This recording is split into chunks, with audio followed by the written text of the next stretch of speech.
আসসালামু আলাইকুম। আমি আজকে করলা ভাজি করব।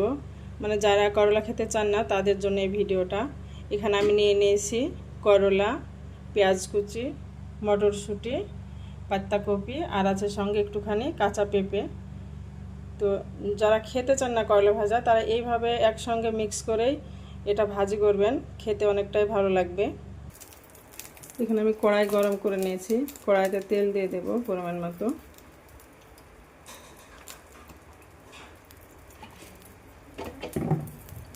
এখানে আমার কড়াটা অনেকটাই কালোভাবে কিছু মনে করবেন না, কারণ এই কড়াইটা আমার ভাজতে অনেকটাই ভালো লাগে। অন্য নতুন কড়া তো আমি ভেজে দেখেছি, কিন্তু এরকম অত ভাজা হয় না পারফেক্ট, ওটাতে নিচে লেগে যায়। তো এই কড়াটায় আমার ভাজা তরকারিটা ভালো হয়, সেই জন্য আমি এই কড়াটাই ইউজ করি।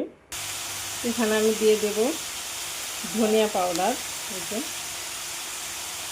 আর দিয়ে দেব পরিমাণ মতো লবণ,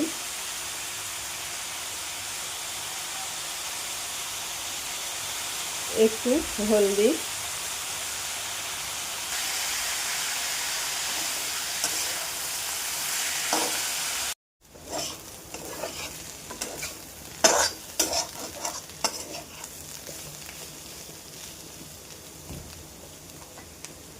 বুঝতেই পারা যাচ্ছে না যে এর মধ্যে করলা আছে, তার মধ্যে তো মটরশুঁটি আছে। এটা তো অনেকটাই মজাদার হয়।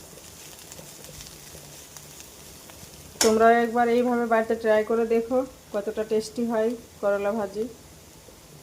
আর আমার ভিডিওটা ভালো লাগলে লাইক, কমেন্ট, শেয়ার করে দিও। আল্লাহ হাফিজ।